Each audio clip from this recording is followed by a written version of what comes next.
Bom, boa noite a todos, então.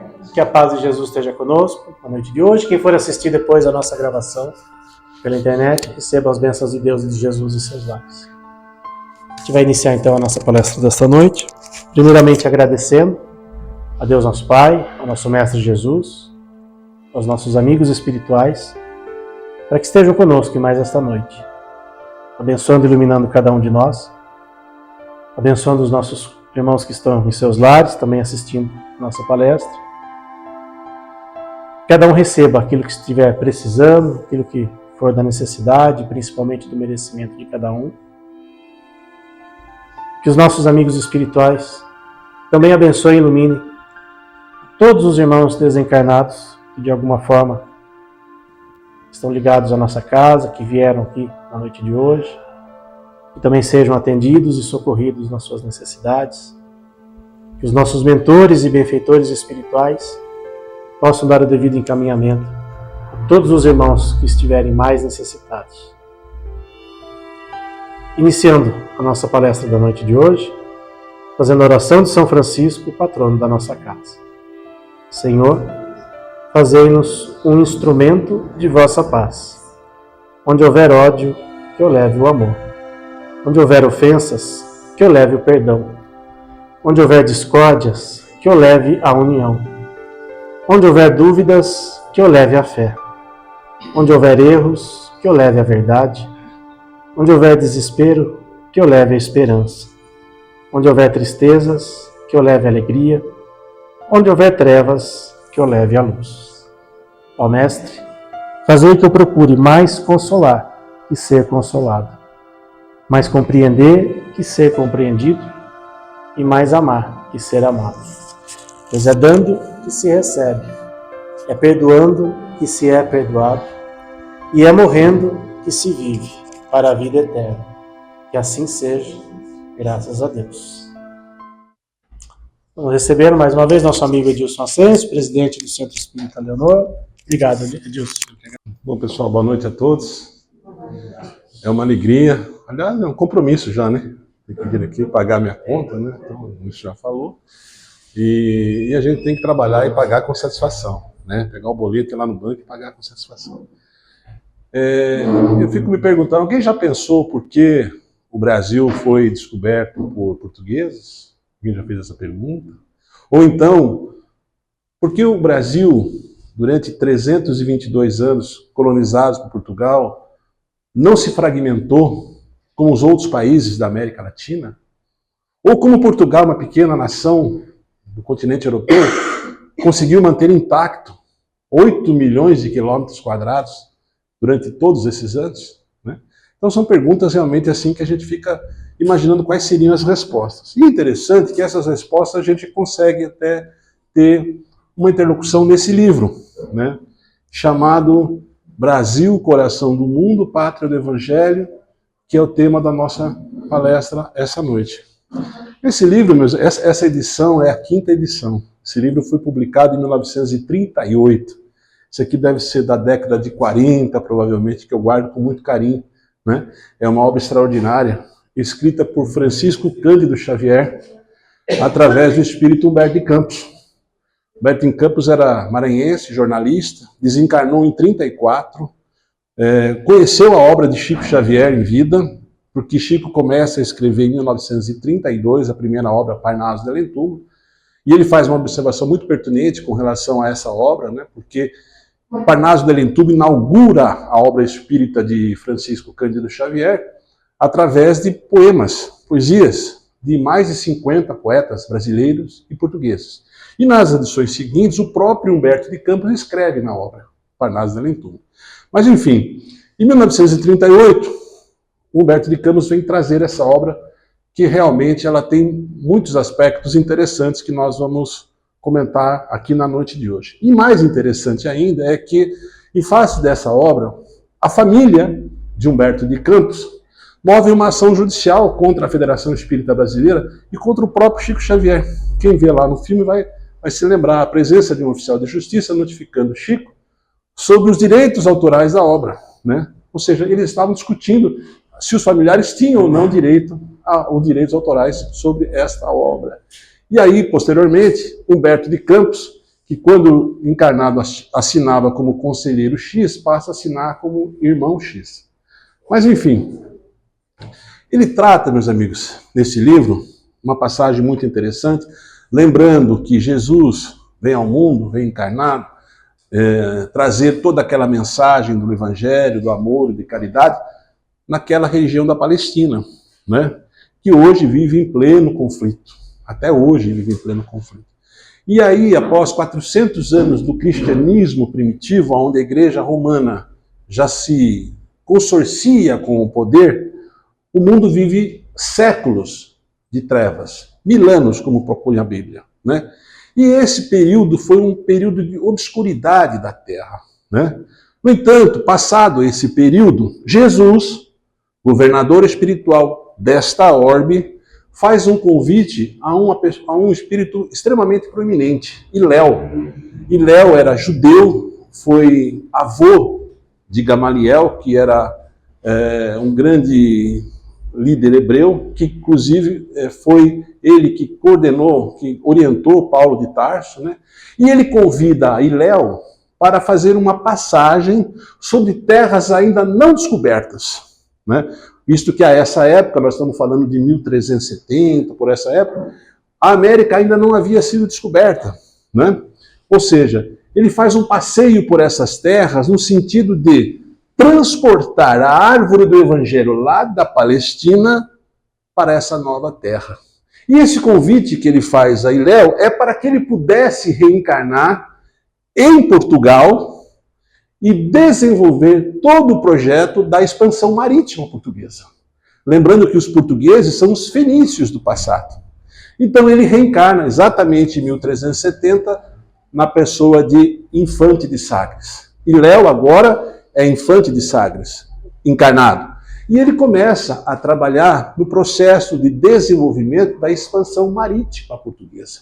E ele tinha em mente que havia terras a serem exploradas no outro lado, porque a princípio o caminho das Índias era o percurso natural, mas ele sabia intuitivamente que haviam terras a serem descobertas a oeste. E nesse sentido, ele começa a fazer todo esse planejamento marítimo de Portugal. Ocorre que ele não consegue ver esse projeto em prática, faleceu antes, né? E aí ele começa a narrar a presença dele já no mundo espiritual, intuindo aos navegadores portugueses para poderem chegar às terras do Cruzeiro, né? Interessante essa passagem, porque ele conta que quando Cabral sai de Portugal, com destino às Índias, né? Com destino às Índias, ele é intuído em um sonho que ele deveria derivar à direita, que ali havia algo a ser conquistado, né? E aí ele começa então a perseguir esse caminho até chegar a Porto Seguro. Festa no mundo espiritual, visto que o continente americano, Brasil, terra de Santa Cruz, inicialmente Vera Cruz, foi descoberto. E Jesus nomeia um dos seus maiores discípulos para coordenar todo esse trabalho no Brasil, que é Ismael. Ismael, filho de Abraão, com a escrava Agar, né? E ele passa então a coordenar todo esse trabalho desde a época do descobrimento. E ele conta que nesse momento é colocada a bandeira Deus, Cristo e caridade na terra de Vera Cruz, posteriormente terra de Santa Cruz. E interessante também que ele narra no livro que a primeira nau portuguesa que chega deixa lá 2 náufragos que eram deportados de Portugal. E isso tem um significado muito importante, como nós vamos ver mais adiante. Enfim, Ismael então fica responsável pelo desenvolvimento do Brasil. E aí ele faz o convite a alguns espíritos missionários que vão acompanhar o desenvolvimento do Brasil durante esses séculos. Os primeiros são os jesuítas, né? E aí ele tem a possibilidade de convocar Padre Manuel da Nóbrega, né? Que é a reencarnação de Públio Lentulus e que é o nosso Emmanuel, que prefacia essa obra. Padre Manuel da Nóbrega, Padre Anchieta, jesuítas portugueses que vêm interagir com aqueles silvícolas aqui no Brasil, né? Ou seja, vêm trazer aquela missão evangélica para a terra do Cruzeiro. E ele continua dizendo que a partir de 1530 começam as expedições exploradoras, mais adiante as capitanias hereditárias, e aí o grande karma da nação brasileira e da nação portuguesa, a escravidão. Ele explica que Jesus havia permitido que Portugal descobrisse colônias na África, Angola e Guiné-Bissau, para que pudessem intermediar pessoas para o país, para o Brasil, no sentido de interagir com os brasileiros, mas não na condição de escravos. Então, quando Ismael vai até Jesus e diz a ele, olha, infelizmente, a terra do cruzeiro foi maculada, a escravidão agora está imperando por lá. E Jesus diz a ele que tudo tem consequências, que o povo português tem o livre-arbítrio, mas que haverá consequências. E logo em seguida, nós sabemos, a Portugal fica sob dominação espanhola durante praticamente 80 anos. Né? Ou seja, ficou refém do povo espanhol, porque os portugueses estavam à busca do caminho das Índias, através do ouro e das especiarias, e acabou sendo refém do povo espanhol. E os portugueses, de uma certa maneira, não se deram muito bem com os índios, não se deram muito bem com os silvícolas, a ponto de que Jesus fala a Ismael para que houvesse intercepções nesse tempo. Nós nos lembramos, por exemplo, que tivemos a invasão do Rio de Janeiro pelos franceses, mas ele cita um caso muito interessante, que é a invasão em Pernambuco por Maurício de Nassau, os holandeses. Né? Os holandeses são chamados para colocar junto àquele povo uma nova forma de trato com as pessoas. Ou seja, mostrar a arte, como as coisas funcionavam, há um novo contexto naquela civilização. Maurício de Nassau é o responsável por esse trabalho. Então, observem que a gente começa a imaginar e começa a pensar que há um contexto maior. Há um Deus que está sobre tudo. Né? E espíritos missionários que começam a trabalhar para que o Brasil se desenvolva. Inicialmente os jesuítas, depois estrangeiros que vieram ao Brasil, que são expulsos, evidentemente, mas que começam a trabalhar no sentido de ajudar o desenvolvimento do povo brasileiro e dos portugueses. Posteriormente, então, Ismael também vai a uma região umbralina resgatar espíritos das cruzadas, para que viessem a reencarnar no Brasil. São os bandeirantes, são os tropeiros. Né? E aí, qual era a missão desses espíritos? Desbravar o Brasil desde o centro-oeste até a região nordeste. E ele cita no livro dois polos que foram importantes. Sorocaba, como nós sabemos, dos tropeiros, e Taubaté. E eu me lembro que quando eu fui a Cuiabá, quando eu cheguei no Mato Grosso, final da década de 90, século passado, já faz tanto tempo, né? E observei alguns nomes conhecidos lá, até aqui da rua, aqui, né? Miguel Sutil. Miguel Sutil. Eu falei, mas Miguel Sutil é sorocabano? Né? Pascoal Pereira Cabral. Foram os sorocabanos que fundaram Cuiabá. Porque eles saíram daqui, caminhando a cavalo até a região centro-oeste. E do Taubaté iam por todo o litoral até o Rio São Francisco. Né? E também um outro espírita chamado Fernão Dias Pais, que tinha a missão de desbravar o estado de Minas Gerais. Ali há o caminho das esmeraldas. E Fernão Dias fala, inclusive, para Ismael, mas o que faremos com as esmeraldas? Ele diz, isso é só um estímulo para que eles penetrem mata dentro, que ninguém leva nada, né? Não é verdade? Ou seja, o Brasil começa a ser povoado por esses espíritos que já trabalharam nas cruzadas e agora aqui tem a oportunidade da sua redenção. O livro vai narrando fatos históricos e vai trazendo muitas situações pertinentes, né? Visto que o prazo vai correndo, etc. e tal. E aí começa, na Europa e nos Estados Unidos, movimentos da independência, a Constituição da Filadélfia nos Estados Unidos e a própria Revolução Francesa, que tem um marco muito importante no continente europeu. Né? E a Revolução Francesa traz à tona um personagem muito importante, Napoleão Bonaparte. No livro A Caminho da Luz, Emmanuel narra um um capítulo específico para Napoleão. Napoleão era um espírito missionário, cuja missão era pacificar e unificar a França, visto que, a partir de 1800, estaria encarnando lá aquele que deu origem ao Espiritismo, Allan Kardec.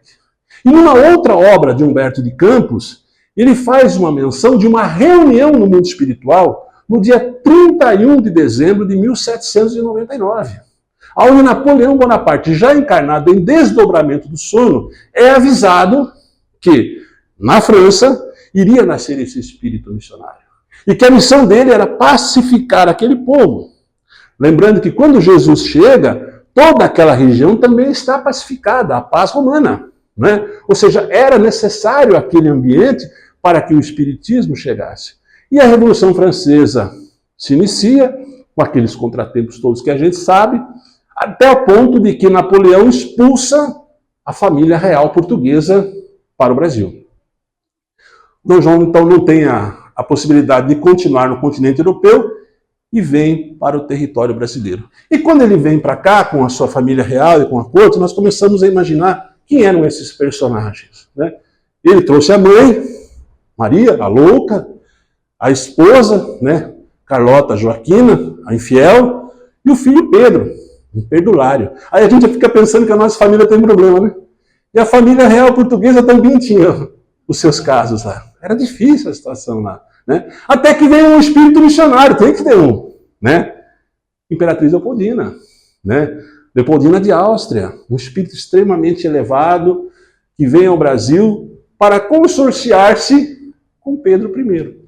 Semana passada, inclusive, foi um fato interessante. Nós estávamos conversando sobre esse assunto. E eu tenho um amigo lá do Conservatório de Tatuí, embora não toque nada de música, ele estuda a música da época. As primeiras partituras foram trazidas por Imperatriz Leopoldina. Um espírito extremamente elevado que induz Dom Pedro a levar o Brasil à independência. Mas já em 1800, o Brasil se torna vice-reino de Portugal, o Banco do Brasil, os Correios, a Faculdade de Medicina, ou seja, o Brasil já vai criando um corpo próximo da independência. Antes disso, nós tivemos a figura importante, Tiradentes, que era um espírito falido de encarnações anteriores. Ele foi um inquisidor, foi um traidor, diz Humberto de Campos, na encarnação anterior. E agora, nesta encarnação, ele recebe essa missão e é traído. Mas mesmo no mundo espiritual, ele continua acompanhando Pedro I até o processo da independência do Brasil, que se dá em 1822. E ele narra no livro que, a bem da verdade, muito embora o Grito de Ipiranga foi o ato solene da independência do Brasil, aonde que inclusive Tiradentes estava presente, né, no mundo espiritual, evidentemente, o decreto da independência já havia sido editado no dia 1º de agosto daquele mesmo ano. Ou seja, o Brasil torna-se independente de Portugal. E Pedro recebe essa missão. Aí, Jesus convida mais um dos seus discípulos para que viesse habitar o Brasil. E ele é Longinos. Longinos é aquele soldado romano que espetou Jesus na cruz no momento final. Ele chama Longinos e diz a ele: Longinos, terás agora a sua derradeira missão. Reencarnar no Brasil e levar o povo brasileiro adiante. Ele é Dom Pedro II. Então veja, Longinos, aquele mesmo que espetou Jesus na cruz, recebe essa missão. Espírito extremamente elevado. Mas Ismael faz uma advertência a ele.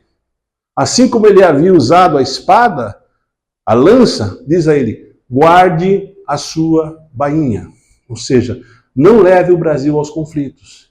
O que, de uma certa maneira, não foi totalmente atendido na medida em que o Brasil participa da sangrenta Guerra do Paraguai, né? Essa advertência foi levada muito a sério. E aí, meus amigos, Pedro leva adiante até o processo da proclamação da República. Então ele começa a contar desde o processo da independência até a proclamação da República. E quando chega a proclamação da República, diz Humberto de Campos, agora o Brasil é com os brasileiros. com o que eles fizerem daqui para diante. E logo em seguida, nós temos o espiritismo botando no Brasil.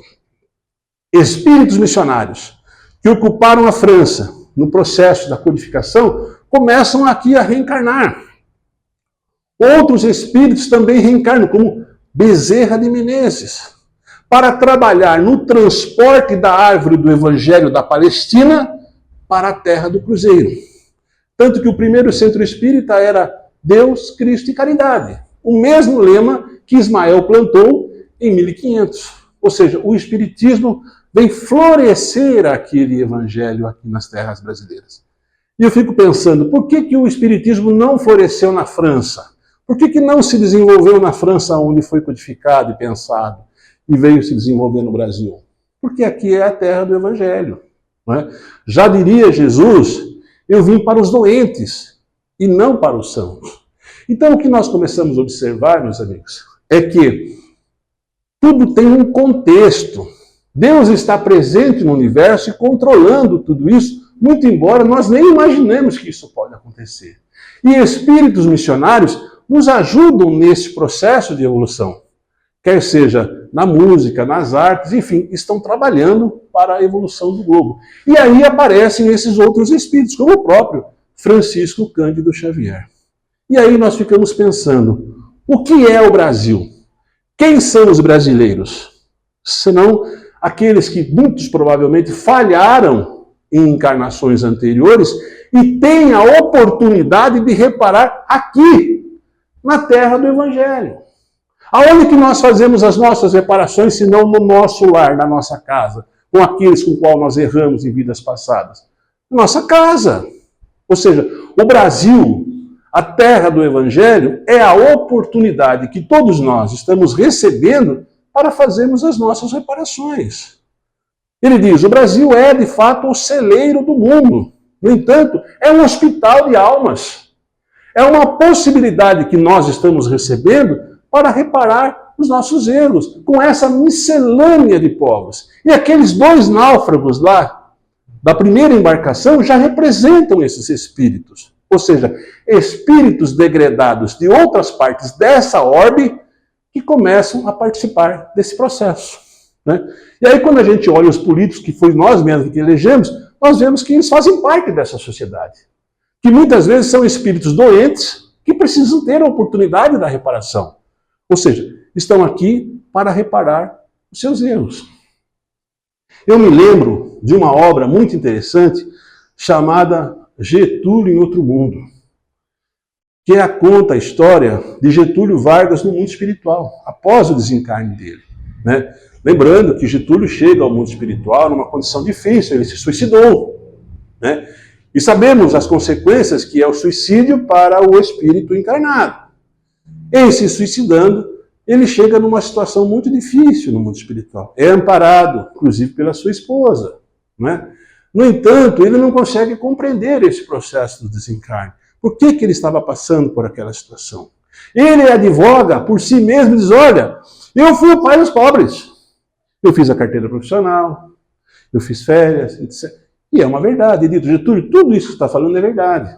Mas tu tinhas um apego pelo poder. Saiu carregado do catete.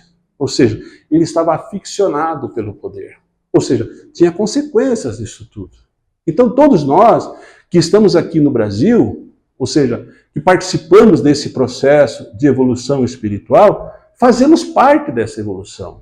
Recebemos a oportunidade de reencarnar nesta terra com tantas maravilhas e com tantas belezas naturais e com tantos recursos naturais que nem conhecemos ainda, né, para aproveitar este país maravilhoso. Né? Agora, os personagens, que somos nós, propriamente dito, esses já não podemos dizer que têm a mesma categoria. Né? Ou seja, mas se nós estamos aqui, meus amigos, é porque tem essa missão, tem esse compromisso. E o Humberto de Campos ele faz essa advertência ao final do livro. Olha, a evolução vai depender do que fizermos com a pátria do Evangelho. Porque nós podemos falhar. E ele lembra, Roma falhou num determinado momento. A Grécia também falhou. Então o Brasil tem essa missão de consolidar o Evangelho de Jesus. Outros países têm missões diferentes. Humberto de Campos mesmo explica que se o Brasil, não nessa obra, mas em outra obra, se o Brasil tem a possibilidade de ser a pátria do Evangelho, a América do Norte, por exemplo, tem o desenvolvimento tecnológico e científico. Da onde é que nós vamos chegar à conclusão de que a reencarnação é uma lei divina natural, senão a ciência? Nós estamos às portas de saber que, eventualmente, a reencarnação é um fato, é uma lei natural. Muitas vezes há discussões, inclusive no âmbito do direito, sobre essa questão, né? Ah, mas você quer trazer um fato religioso. Eu falei, não é um fato religioso. A reencarnação é algo divino. Quando nós observamos hoje as crianças que estão nascendo já praticamente saindo da barriga da mãe, andando, falando e escrevendo e até tocando, aonde que eles aprenderam isso? Na barriga da mãe? Ou será que eles já estão trazendo isso das encarnações anteriores, né? E que isso futuramente, talvez a ciência venha a comprovar com fatos. Aliás, existem muitos fatos sobre isso, né? Livros, inclusive, narrando essas situações. Aqui ele dá alguns exemplos de espíritos que reencarnaram, né? Que estão no Brasil ou estiveram no Brasil reparando os seus erros. Eu me recordo, meus amigos, do livro Há 2000 anos, quando Emmanuel, esse mesmo que faz o prefácio dessa obra, que foi o padre Manuel da Nóbrega e foi o senador romano Públio Cornélios Lentulus, ele, na sua residência, ele olha para a estátua do bisavô, Públio Cornélios Sura, e ele fala, olha, aqui há uma semelhança. E quando ele pega os escritos do bisavô, ele percebe que a letra é praticamente igual, é a mesma. E quando ele olha para a filha, Lívia, uma menina que nasceu com lepra, ou seja, na primeira infância tem lepra, ele começa a perguntar para si mesmo, qual seria o propósito de uma criança nascer com essa doença? Quem fez o mal? Eu? Ela? Não é? Ou é uma reparação daquele espírito? Então ele já começava a pensar, é possível que haja uma reencarnação. Aliás, a reencarnação é um pensamento quase corrente no mundo, né? Não só os espíritas. Os espíritas não criaram a reencarnação. Quando Kardec nos traz esses textos, nós sabemos que os outros povos, os hindus, os judeus, também são reencarnacionistas. A própria Igreja Católica é reencarnacionista, foi reencarnacionista durante muitos séculos, né? Até aderir à ressurreição. Então esses espíritos que estão reencarnando no Brasil, estão tendo essa possibilidade de reparação, são os mesmos que faliram em outras partes do globo. E que agora se ajuntam para poderem ajudar o Brasil nesse processo de reparação. E essa transformação, meus amigos, ela vai acontecer. Isso é um fato. Nós estamos passando hoje por um processo de transformação do planeta de expiação de provas para um planeta de regeneração. Estamos tendo a oportunidade de reparar os nossos erros. O que é que eu estou fazendo aqui essa noite, se não reparar um erro da encarnação anterior? Né? Certamente, por determinadas situações lá atrás, eu critiquei ou Jesus ou o próprio Espiritismo e agora tenho que defendê-lo. É por isso que quando o Wilson convida, falou, opa, vou pagar mais uma lá. Mais um boleto pago, né? E estou juntando os boletos, que nem ele faz, estou contando, né? Para que eu possa chegar ao final dessa encarnação e falar, opa, não fui santo, mas melhorei. Comecei a entender um pouco melhor. Melhor, né? Mais ou menos, né? Não, há controvérsias, né? Há controvérsias. Mas o que importa é que a evolução segue um curso natural. Os mesmos que falharam são hoje aqueles que têm a oportunidade da reparação. Né? Quem são aqueles que estão na nossa casa, no nosso lar, senão espíritos que muitas vezes foram objeto de queda pela nossa própria presença? Né? Quem são os nossos filhos, marido, mulher, esposa, pai, mãe? Serão espíritos que já estiveram conosco, né? E estão lá para ajudar-nos no processo de reparação. Assim somos nós aqui no Brasil hoje, nesse processo de evolução. Esse livro vai sérias advertências em relação não só ao capitalismo, mas em relação ao comunismo. Ele já trata disso em 1938, antes da Segunda Guerra Mundial.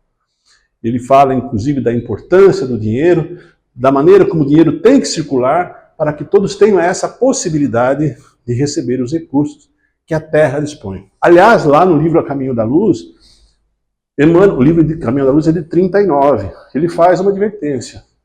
Ele fala, a Terra produz tudo aquilo que precisamos, se nós soubéssemos dividir igualmente a todos. Evidentemente que somos espíritos diferentes, em situações de evolução diferentes, e precisamos respeitar as diferenças.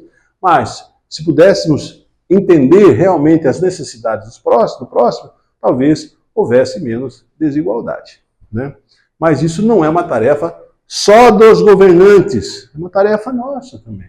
O trabalho que nós fazemos aqui com relação aos animais é um trabalho importante, né? Cada qual fazendo um pouquinho para ajudar as pessoas. O trabalho da doutrina espírita, se não ajudar as pessoas também, acolher aqueles mais necessitados, acolher inclusive os desencarnados, que muitas vezes precisam de esclarecimento, porque não tiveram a oportunidade que nós estamos tendo, pela doutrina espírita, de entendermos a real situação da vida.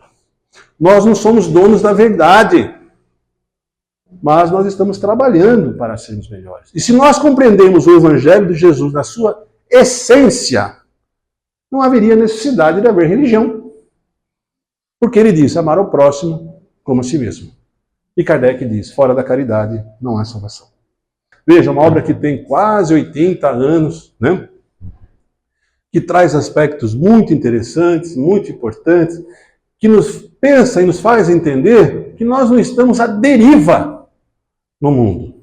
Há um governador espiritual, que é Deus, que é Jesus. Há espíritos que estão coordenando o trabalho nessa terra, que é Ismael, né? E outros que nos ajudam na evolução e nesse processo. Parece que é assunto de história, né? Mas não é. É a história da humanidade como um todo, porque nós somos espíritos imortais. Fomos nós que estivemos lá atrás. Quem éramos aqueles que estavam lá falando, solta Barrabás, crucifica Jesus, né? Será que nós não estávamos naquele meio? Será que nós não estávamos lá naquela turba, né? Provavelmente. Eu tenho quase certeza que eu estava lá, né? E aí a gente é obrigado a reencarnar, reparar os nossos erros, trabalhar as nossas dificuldades. E o Sinani falou que não, falou que não. E aí a gente precisa trabalhar nesse processo de evolução que depende de cada um de nós. A evolução é individual, né? O camarada chega à casa espírita com aquela situação de dor, de dificuldade, aquela confusão danada, meio campo está tudo embolado. Companheiro, vai trabalhar. Trabalha na caridade, faça alguma coisa em favor do próximo, né? Porque quando ele está pensando no próximo, ele está linkando problemas, ele está indo, como nós dissemos da última vez aqui, ele está subindo ao andar superior, ele está elevando o pensamento, deixando muitas vezes os seus problemas de lado para trabalhar pelo próximo, né? E nós só alcançamos o mundo espiritual quando nós elevamos o nosso pensamento. André Luiz nos fala isso nas obras. Nós só podemos abordar o mundo espiritual com muito respeito, com muita dedicação. Então, gente, o Espiritismo para nós é um farol, é uma ferramenta que nos ajuda a entender as questões da imortalidade, da reencarnação e da causa e efeito. Mas a transformação é individual de cada um. O que vale a teoria senão a prática? Não é? Nós estamos estudando lá o Evangelho segundo o Espiritismo, lá no Francisco Gonçalves, e eu falo para o pessoal lá, falei, gente, é o seguinte, não basta ler, tem que internalizar, tem que colocar na prática.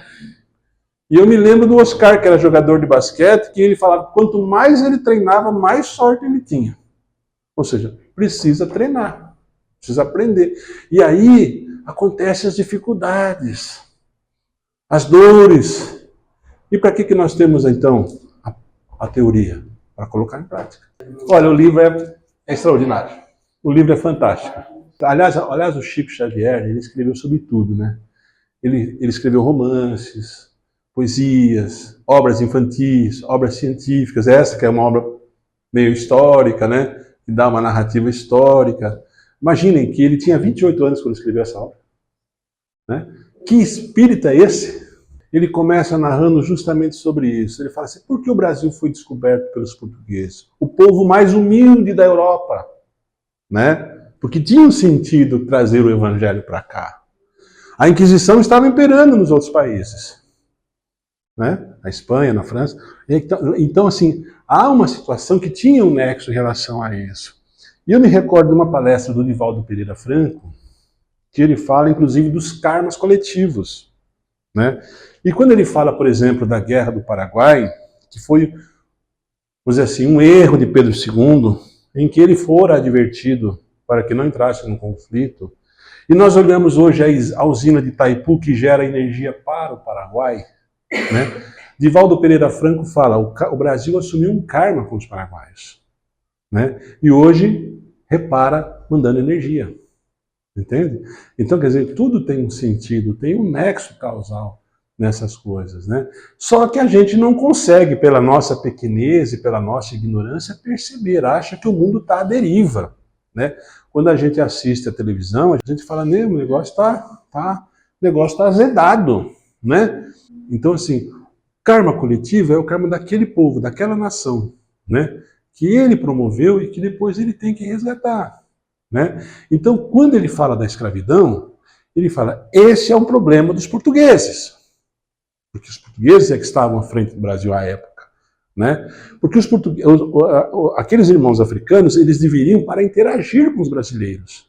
Né? Era a miscelânea. Quando nós olhamos para o Brasil, essa misturança de povos, negros, brancos, indígenas, orientais, né? Você vê que o Brasil tem essa vocação. Né? Então, assim, eu penso que esses karmas coletivos são gerados pela própria coletividade. O Brasil participando dessa... Porque Pedro foi advertido. Jesus fala para ele, falou, olha, guarda a sua bainha. Né? Mas quando ele começa a criar situações de embaraço, aí ele tem que reparar esses erros. Né? Então, é como ela falou, a gente não tem noção de como é complexo a vida no mundo espiritual, como isso traz consequências para as pessoas. Né? Nós temos os nossos karmas individuais, fizemos lá atrás, temos que reparar, e as nações também têm esses karmas para poderem reparar. Né? Essa obra é interessante, hein? Quem quiser estudar, ler, pesquisar, eu fico pensando como Chico Xavier poderia ter tamanha informação. Né? Mesmo que ele fosse um autodidata, um sujeito que tivesse uma ideia muito aclarada da situação, ele dá datas, fatos históricos, nome de pessoas. Né? É impossível que ele tivesse acesso a essas informações em 1938, onde a gente não tinha internet, né? Não tinha o Google, não tinha... Pedro Leopoldo não tinha nem biblioteca. Né? Da onde que ele tirou essas informações? Aí se começa a pensar no aspecto lógico, ele falou, tem que ter um fundamento aqui. Né? Como é que ele partiu para chegar a esse ponto? E quando nós lemos A Caminho da Luz, que é a obra seguinte, que fala do contexto total da humanidade, desde o processo da criação até aquele momento, você fica pensando assim, que ele escreveu em 30 dias, você fala assim, meu Deus, como é que ele conseguiu tamanha informação? Um sujeito que não tinha o 4º ano, né? Sabia como é que ele podia ter alcançado essas informações? Da onde que ele chegou nisso? Como é que da cabeça dele? Né? É como a gente vê hoje as crianças tocando piano. Você olha para uma pessoa, né, nasceu praticamente, põe no piano e já sai tocando. Né? Você dá um piano na minha mão, eu não sei nem se é do lado de lá, se é do lado de cá, e toca. É impressionante. Tá bom, gente? Vamos fazer então a nossa prece. Agradecendo a Deus, a Jesus, aos benfeitores dessa casa, aos amigos espirituais aqui presentes, a oportunidade de estarmos aqui juntos mais uma noite, estudando as obras que a doutrina espírita nos apresenta, em especial as obras complementares da noite de hoje, Brasil, Coração do Mundo, Pátria do Evangelho, que nós possamos retornar aos nossos lares, revigorados, refortalecidos na fé, na esperança, no trabalho, na caridade, e que possamos estar aqui presentes nas próximas semanas. Que assim seja.